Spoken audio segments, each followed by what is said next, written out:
From lease to keys, we're going to give you the breakdown this morning how you can exit the rental market, buy something of your own, and what the cost truly looks like. Stay tuned.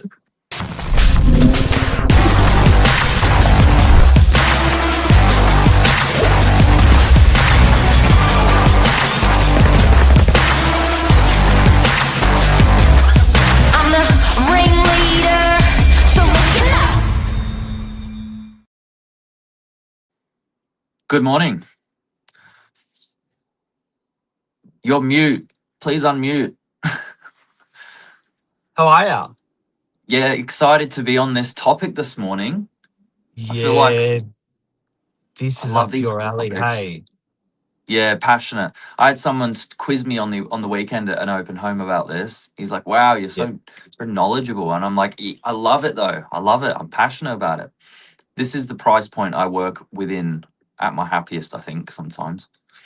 yeah, and I think you wish we could get onto people earlier because we sort of get them by the time they're at funds approved and looking at properties. But I think today's a little bit about if you're in at home with parents or in rental accommodation at the moment, and you're thinking, how do I save a deposit?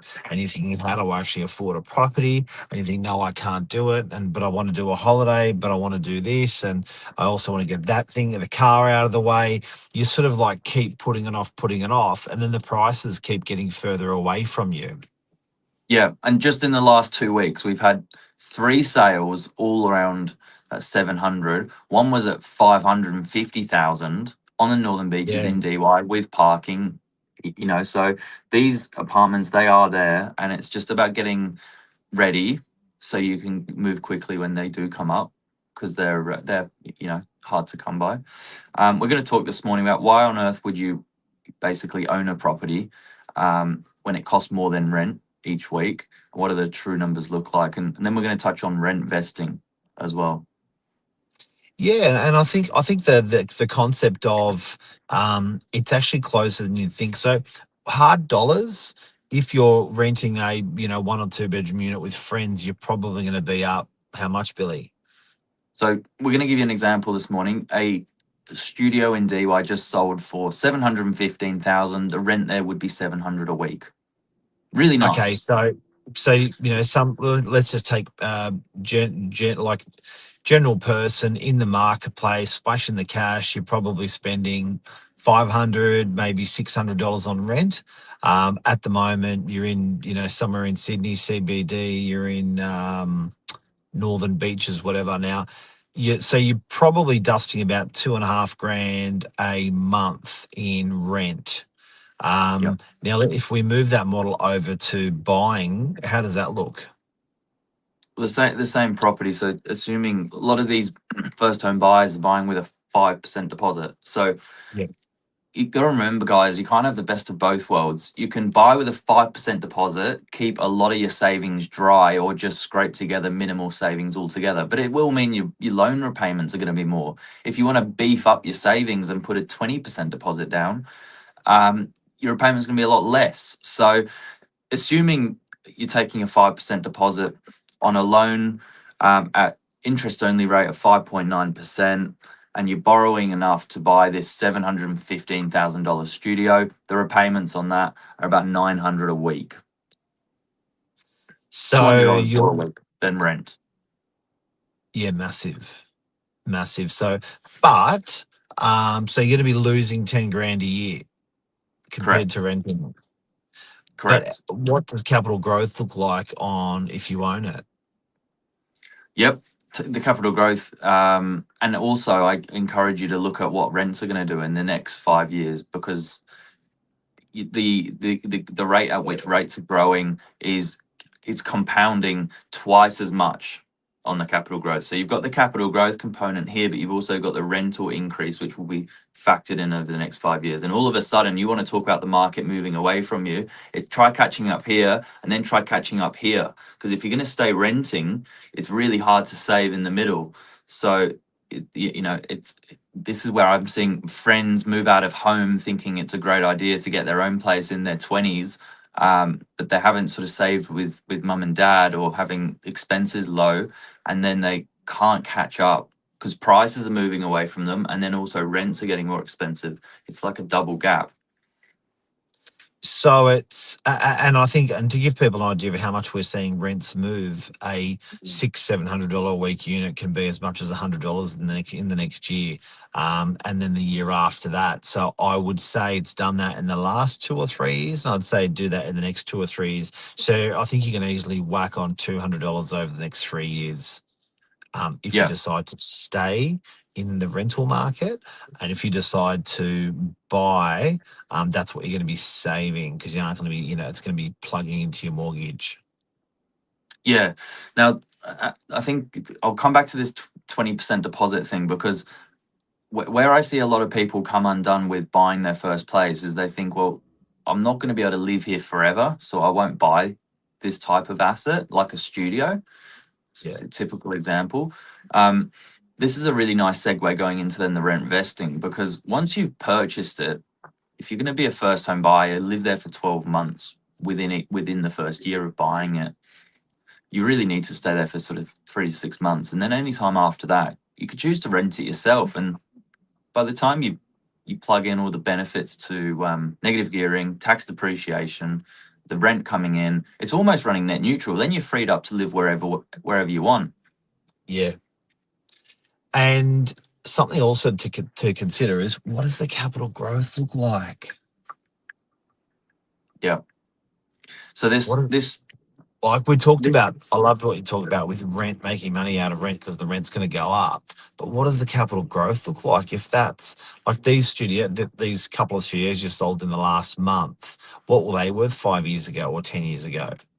So my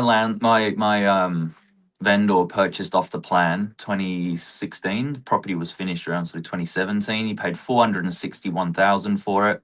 We've just sold it for 715. That's 244 grand. If I got my numbers right, that he made in capital growth, and that's on a studio apartment where he's done nothing because he bought it brand new off the plan. So he didn't do renovations or improvements there, but he gradually grew with the property to the point where he was ready for the upgrade. The upgrade didn't cost as much from starting out from scratch. Well, it's almost doubled.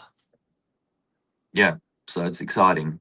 55% capital growth, I think, over 9 years, because it was off the plan, although the building was already Yeah. established. Well, I remember those units. I started selling those at 400. Yeah, there's different layouts there. Some were a bit smaller, some had balconies, some had no balconies. All the price points changed, but the reality is that you can buy in DY for 550. It happened 2 weeks ago, and it did have parking. And then if you've got a little bit more to play with, you can buy up to 700. They're still there, and the rents they're running so close to net neutral now that I think it should be really encouraged people looking at buying for themselves. It's a wealth And vehicle. also, and as a first home buyer, I think you should also consider that you can even just stay in there in the accommodation you're currently in. People think first home buyers have to like stay in that live, stay forever in what they buy, and they don't. And I think that people can go back to mum and dad, live with mum and dad again. People can go back to share renting Yep. something.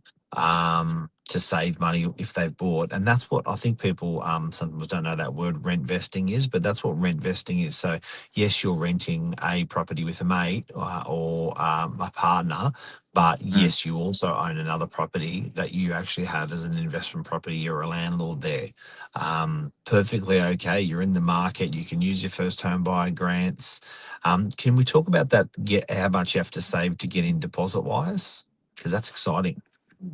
Yeah, so 5% deposit with no lender's mortgage insurance is the first home buyer grant. So traditionally, if you're a buyer in the marketplace and you've got less than a 20% deposit, you end up paying this insurance fee to the bank. But Yeah. that's where the government steps in and says, no, we'll back you on the other 15%. So yeah, I mean, we're witnessing people buying properties with 30, 35, 40,000 as a deposit. That's really manageable. And then it's just making sure your income's strong enough to loan the second part. Yeah, who would have thought you can buy something with a 30% with a $30,000 deposit in the Northern Beaches? You'd say impossible. You would say impossible.